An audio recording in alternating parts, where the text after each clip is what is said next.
श्री स्वामी समर्थ. कालच्या व्हिडिओमध्ये आपण पाहिले की स्वामींनी जाधवांना डोक्यावरचे पागुटे आणि अंगावरचे कपडे काढून टाकण्यास सांगितले होते. तेव्हा जाधवांनी तसे केले. ही स्वामींची एक प्रकारची लीला होती. ती काय होती ते आजच्या भागात बघणार आहोत. स्वामींनी जाधवांना त्या रावणापाशी जाऊन त्याच्या नावाने जोरजोरात त्याच्या कानामध्ये हाक मारायला सांगितले.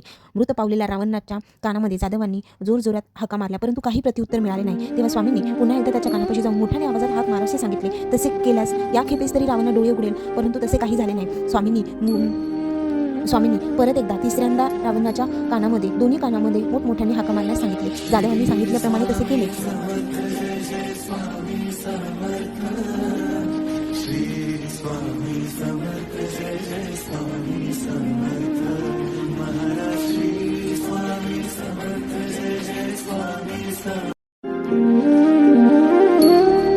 त्याच वेळेस एक अदृश्य तेज आकाशामध्ये दिसायला लागले. विजांचा कडकडाट व्हायला लागला आणि त्या क्षणी रावणाने डोळे उघडले. तिथे पाहणाऱ्या सर्व लोकांना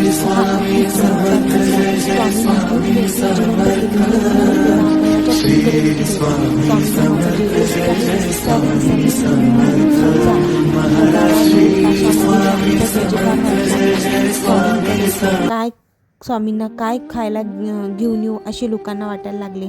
मग काहींनी त्यांना स्वामींना तुम्हाला खीर हवी आहे का अशी विचारणा केली.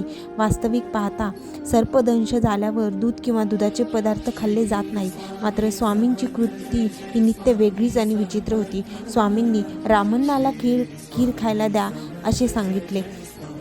स्वामींची ही लीला पाहून सर्व भक्तांना स्वामींवरचा विश्वास हा दृढ होत गेला.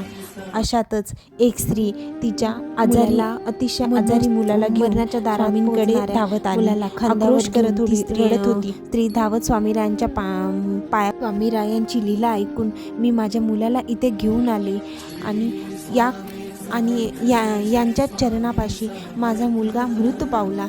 तो इथे आल्यावर तो वाचेल, त्याच्या आजारामध्ये थोडे तरी बरेपणा येईल, तो आजारातून त्याच्या तब्येतीमध्ये काहीतरी सुधारणा होईल, या आशेने मी स्वामींच्या चरणापाशी माझ्या मुलाला आणले होते असे म्हणत ती रडत आक्रोश करत होती. माझ्या डोळ्यात देखतच हे संकट का उडवले.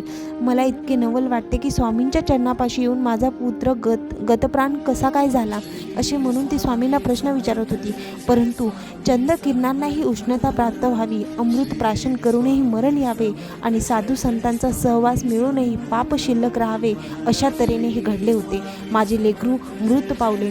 आता माझ्यासाठी या जगात काय उरले. संसार सागरातले माझे जहाज हे अकस्मात बुडाले आहे असे म्हणत ती रडत होती.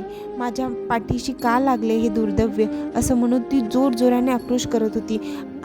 सभोवताली असणाऱ्या सर्व लोकांच्या डोळ्यामध्ये अश्रू होते. दीनदयाळ स्वामी समर्थ देखील तिचा विलाप ऐकून कळवळले होते. स्वामी देखील एकदम कळवळून गेलेले होते. परंतु अवघे विश्व हे आपल्या स्वामींचे कुटुंब आहे. विश्वातील सर्व जीव मात्र त्यांचे लेकरं आहेत. स्वामी हे दयेचे सागर आहेत, दयेचे भांडार आहेत. म्हणून मातेचा आक्रोश त्यांना बघवला नाही.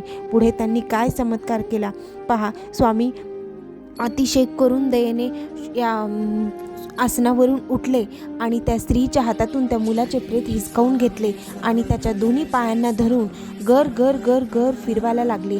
जसे की धोबी कपडे आपटतो, गोफणीचा दगड घालून गोल गोल फिरवतात, त्याप्रमाणे स्वामींनी त्या मुलाला गोल गोल फिरवले आणि समोर असलेल्या एका खड्ड्यामध्ये मुलगा जाऊन पडला. पण त्या आजूबाजूच्या ग्रामस्थांना वाटले की तो मुलगा आता खड्ड्यात पडला, त्याच्या हाडांचे तुकडे हाडांचा पूर्ण चूर्ण झाला असेल अशा भ्रमात ते होते. परंतु स्वामींची लीला आणि स्वामींनी घातलेले हे कोडे सर्वांच्याही डोळ्याचा प्रकाश हा लख करून सर्व लोक एकमेकांकडे वेड्यागत पाहत होती. परंतु लेकराकडे टकमक पाहत होती आणि लेकरू यातनेने जोरजोरात रडायला लागले. सर्व मंडळी अचानक भानावर आली. तेव्हा त्यांचा आनंद हा उफाळून बाहेर आला. ही स्वामींचीच कृपा आहे. स्वामी साक्षात अमृतरूपी संजीवनी आहेत. जिथे उपस्थित असलेल्या सर्वांनीच प्रेमभावे स्वामीनामाचा जयघोष केला आणि तो मुलगा जिवंत झालेला पाहून आईचा आनंद गगनात मावेनासा झाला. धावत मुलाला आपल्या मुलाला प्रेमाने जवळ घेऊन दोघेही स्वामींना नतमस्तक झाले. श्री स्वामी समर्थ. जगी जन्म मृत्यू असे खेळ ज्यांचा, नको घाबरू तू असे बाळ त्यांचा, अशक्य ही शक्य करतील स्वामी. श्री स्वामी समर्थ. स्वामींच्या अद्भुत लीलांचे असेच नवीन नवीन व्हिडिओज पाहण्यासाठी